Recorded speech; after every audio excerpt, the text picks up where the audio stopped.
Hello everyone, Josh first back at it again. It is Wednesday morning, so you know what time it is. It's time for those new juicy updates here for Epic 7. Well, we hope they are. Now, I've already kind of skimmed over everything, so this won't be too long of a video. But the video that I made yesterday was spot on. We did indeed get Charles as the new banner, and he is indeed Earth Knight. So I figured that was probably going to get a 5-star character to kind of be the the 5-star equivalent of a Falcon or Clury, for example, because we don't really have a 5-star knight in the game, technically. So I knew it was coming. A lot of us did want him to be a mage, myself included, because we still do not have a mage banner. So I don't know why that is, but they just, for some reason, refused to release a mage. But anyways, so he's here. Let's talk about his skills real quick. Now, he has Slash, Smash, and Faithful Strike.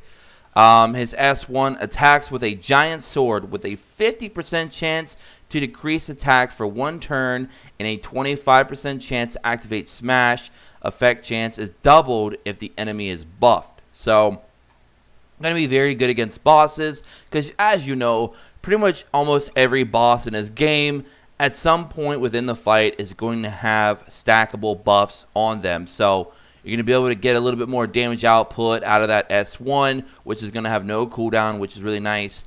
The fact that he starts with a 50% chance to decrease attack, you might be able to take that up to 75% chance, depending on how they're going to do his skill enhancements. But I'm sure that it's probably going to be up to 75% chance to decrease attack. So anyway, so what is Smash? Smash is a 3-turn cooldown, attacks the enemy repeatedly with a giant sword with an 80% with skill enhancement, a maximum 100% chance to dispel all buffs, which is very, very similar to another character that's an Earth Knight that we've already talked about. Damage dealt increases proportional to the number of buffs granted to the caster. Now, what's very interesting is basically Charles can buff himself. Plus, there's an assortment, a vast assortment of other characters that a lot of us are running in our team compositions that have buffs for teams as well. Units such as Diane or Tamarine come to mind instantly, or even Angelica, which are, some of the top 10 in terms of, you'd run on your team that a lot of people have. Even got like characters like Specialty Change Hazel. So there's definitely a lot of different units that people probably are using right now that give your team buffs. But he also gives himself buffs. So he is very self-efficient in his other skill set, which makes him very good because a lot of units, sometimes we notice that their skills don't really work well with what they're trying to do or work well with what your team's trying to do. So he's pretty self-efficient, which is kind of nice because there's not that many self-efficient units in the game, especially 5-stars. So that's very cool. Now, we're not going to talk about his before awakening on his S3. We're going to talk about the after awakening. And you can, with skill enhancements, get his S3 down to 4 cooldowns. So not a very, very high cooldown, but anyways, so Faithful Strike attacks all enemies with a sword storm, increases attack of all allies for 2 turns. Additionally, increases defense of the caster for 2 turns. So he gives himself that defensive boost, which is really huge because he's a knight. So that's perfect. You could put him on your front line, and he should do well. When there are 3 or fewer enemies, damage dealt increases as enemies become fewer. So I'm assuming when you get that down to 1 enemy, which would just be a boss, he can actually put in some work. So he's going to be a knight that's actually going to do well against bosses and do well against protecting that front line, which is going to be helpful. So I think he's one of those units that's probably going to be good overall in everything. He's going to definitely be probably worth pulling for because his skill set seems very interesting. He seems like a really good self-efficient tank, which is nice. He's also Earth attribute, so he's not Ice, thankfully. Because a lot of people are thinking, oh my goodness, he could be Ice because he is Aether's father, who is also Ice, and Diane, which would be Aether's mother, was also Ice. So maybe a lot of people are thinking, oh my goodness, they're gonna make him Ice too. But thankfully, no, he's Earth. He's strong like Earth. He's gotta hold the fort down. He is the man of the house, after all. So very, very cool. He's got a very cheap cost for soul burn as well. Only consume 10 souls, which is not bad at all. It's a very cheap cost to extend the buff duration by 1 turn. The only issue that you may run into is this S3 giving you the attack up for everyone for 2 turns. May kind of mess things up with a character like Tamarine and DN, but thankfully, since his cooldown can only get down to 4, and you're probably not going to build him on speed, you're going to build him, you're probably going to build him as you would an ordinary tank, like a lot of HP and defense. You might even give him a little bit of attack power, depending on his skill multipliers for damage, because he will be putting out some damage as well, which is awesome.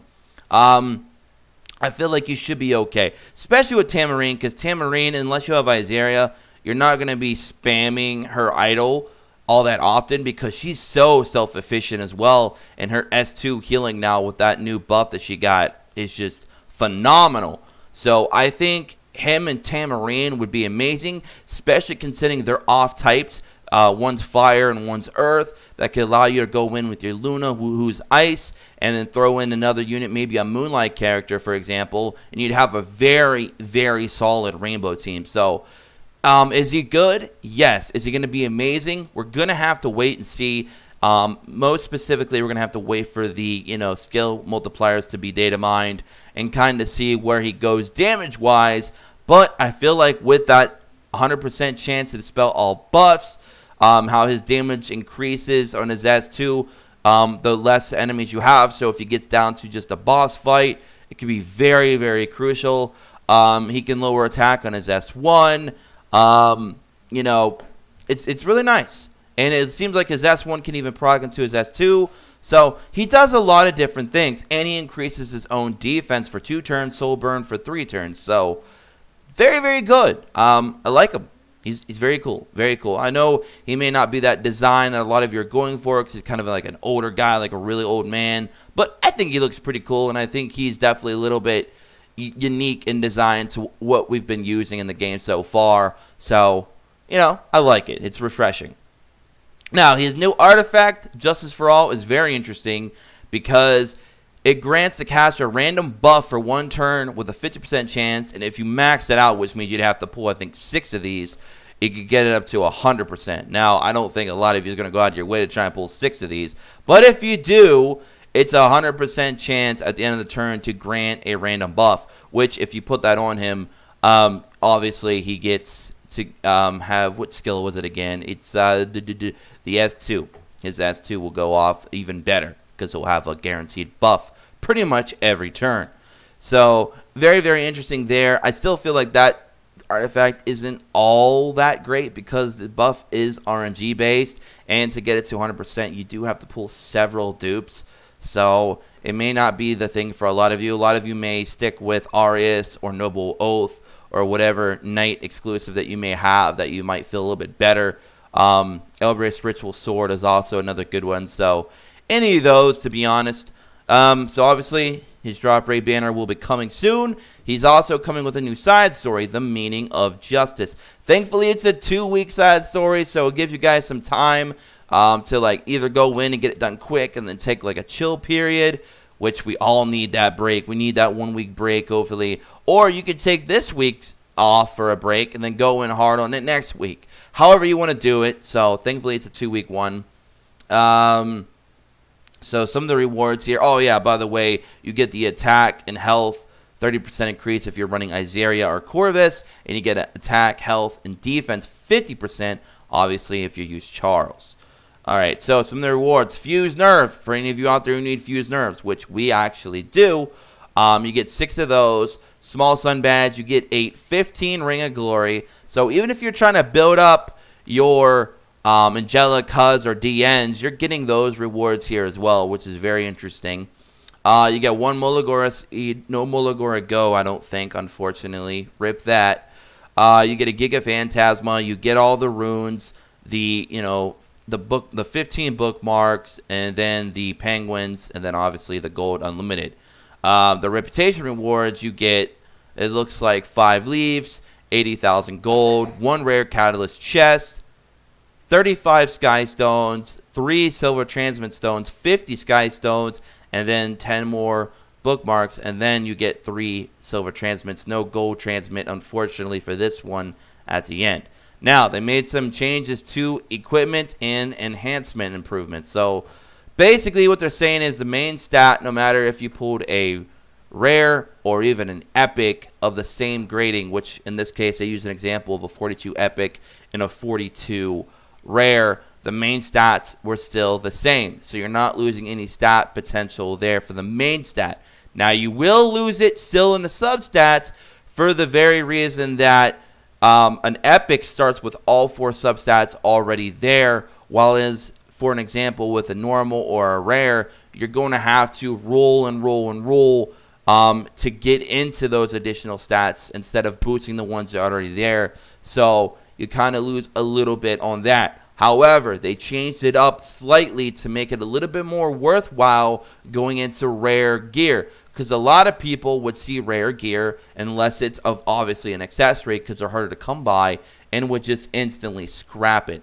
But now with the new system in place, which we're going to show you here, before a normal weapon, if you plus 3, 6, 9, 12, and 15 it, you would have to go all the way to plus 15 to even increase the substat, because normal gear starts with no substats at all. So you would have to plus 12 it just to see what 4 substats you have. So that was a big gamble to see what your substats were.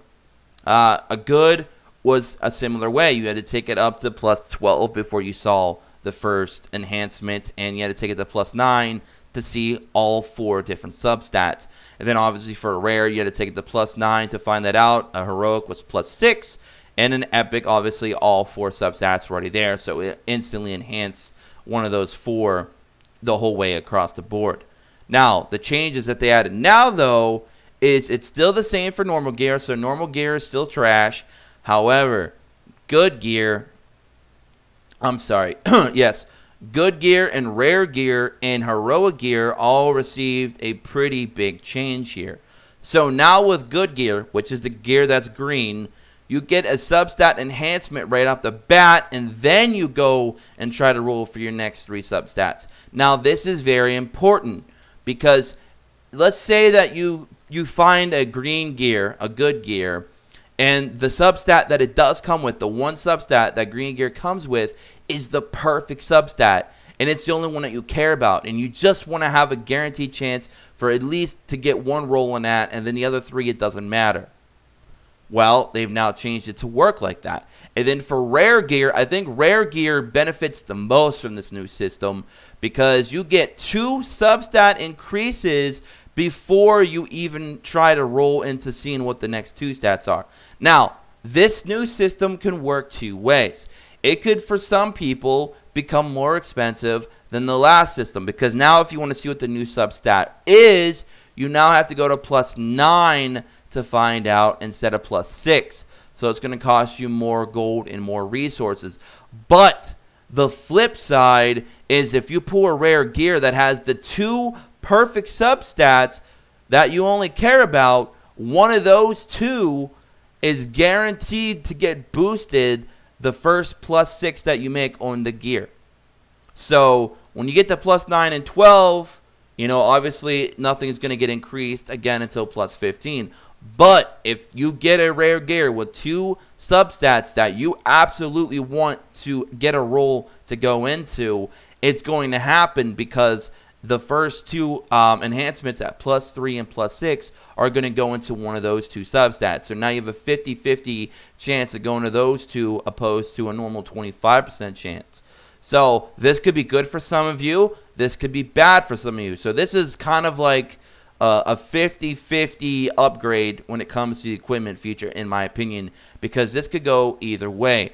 Honestly, I think this makes rare gear more likely to be invested into right off the bat by looking, so you're not gambling as much early and scrapping the gear if it doesn't have either the 2 subsets you want. So honestly, I think this may actually save a lot of you money in the long run, because there's a lot of people that'll see rare gear have 2 substats and think, man, okay, well, if I could pick up another good substat, I might keep this gear. Well, now you don't need to worry about that, because if you see a rare gear that doesn't start with at least one of the substats that you want, you're probably just going to instant scrap it now because of this new system. So this might actually save a lot of you the RNG headache to be honest. So we'll see how this new system works out, but that is basically the new significant change. Now, Heroic is also gotten a big buff because now you have a, I believe, 33% chance now to roll into one of the 3 substats that the weapon starts with, because you don't get the new substat now until plus 12. So again, this kind of plays into how the rare gear works. It could be more expensive to find out what that last substat is, but the other 3 substats are all going to be having the opportunity to be boosted early. So as soon as you pull that heroic gear and you look at the 3 substats, if they're the ones that you want, those are going to be the ones that are going to get boosted. You don't have to worry about that 4th substat until you get to plus 12 if you want to take it that far. So again, it's one of those gears that you might just scrap instantly, or you might invest into, and it might be worthwhile even if you do roll a bad substat of plus 12, because your other 3 stats that were good already got the enhancements. So this could be a good new system, but like I said, time will tell, and we'll see how it works out. And obviously, Epic didn't really change at all because they already start with all 4 substats. Chat report feature has been added. Like, okay, I'm not really going to go too into that. Other improvements and bug fixes.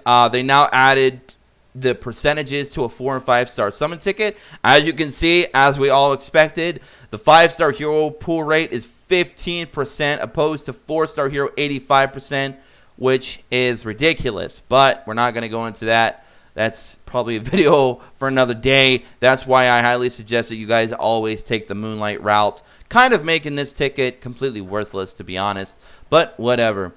And then there's some artifact, hero, battle, guild, UI improvements. I looked through it. None of it's really too, oh my god, I got to talk about it. So anyways, so I'll let you guys read those. I'll have the link for this update in the description below as always. If you are new, please hit that subscribe button. Also, join us in our Discord in the description below so we can keep the conversations going before and after the video. And I will be back probably later today with an account update video, probably after maintenance, maybe before. We'll see where I get with time today. But anyways, drop a like if you did below. Comment what you guys think about these updates. Are you excited? Are you disappointed? Are you happy about Charas? Do you like them or not? Also, what do you think about the new equipment changes? So let me know all that and more in the comment section below, and I'll catch you guys all later. Until next time, as always, peace.